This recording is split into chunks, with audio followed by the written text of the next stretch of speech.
जब तक दुष्यंत के हाथ में कलम रहेगी तब तक मैं आपको किसी चीज की कमी आने नहीं दूंगी कभी।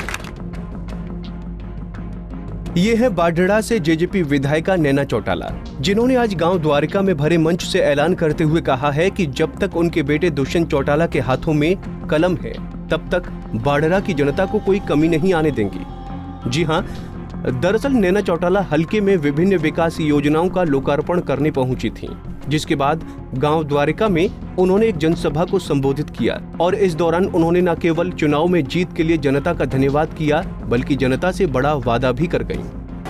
तो ये उनकी कर्म भूमि और आपने मुझे जिताकर भेजा, इस चीज का कर्जा तो शायद मैं कोशिश जितनी भी कर लूं फिर भी मैं उतार नहीं पाऊंगी। उस चीज के लिए मैं आपकी हमेशा आभारी रहूंगी और जब तक दुष्यंत के हाथ में कलम रहेगी तब तक मैं आपको किसी चीज की कमी आने नहीं दूंगी कभी भी। मैं मेरी तरफ से 100% कोशिश करके आपको ये ITI बनवाकर मैं दूंगी। अपने संबोधन के बाद नैना चौटाला ने मीडिया से भी बात की और इस दौरान उन्होंने बाढड़ा हलके की कई समस्याओं को जल्द दूर करने की बात कही।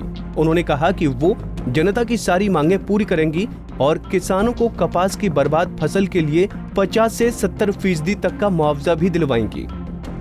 मेरी तरफ से तो मैं बाढड़ा हलके के लिए हर वो संभव कोशिश करूंगी जो जायज है। ग्राम पंचायत के जितने भी प्रस्ताव है 5 साल का टाइम होता है, उसमें हर प्रस्ताव को जो है पास करके और करने का काम करेंगे। क्षेत्र में कपास की फसलें में और रोग लग चुका है।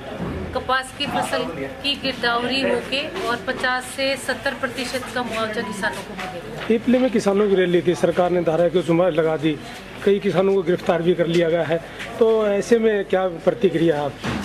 मैंने अभी कोई न्यूज़ देखी नहीं है, बिल्कुल भी आपके द्वारा ही मुझे तो पता चल रहा है इस चीज़ का। अगर कोई लाठीचार्ज हुआ है तो वो तो गलत है, किसानों को लाठीचार्ज करना है। इस तरह से न्यूज़ देख के पता चलेगा भाई पूरा मैटर क्या है। भाई धारा लगा के रैली की परमिशन नहीं दी, किसान अपने हक की लड़ाई लड़ रहे थे, 3 अध्यादेशों का विरोध कर रहे थे, तो किसी किसान को इकट्ठा नहीं किया जो जब तक मैं पूरी की न्यूज़ देखूंगी नहीं ना, मैंने देखी नहीं है। अगर मैं कुछ अधूरा कहूँगी तो वो मेरे लिए भी गलत है और मैं एक बार देख लूँ फिर पता चलेगा भाई पूरा मैटर क्या है। अगर कोई लाठीचार्ज हुआ बेकसूर है किसान तो ये बहुत ही गलत है।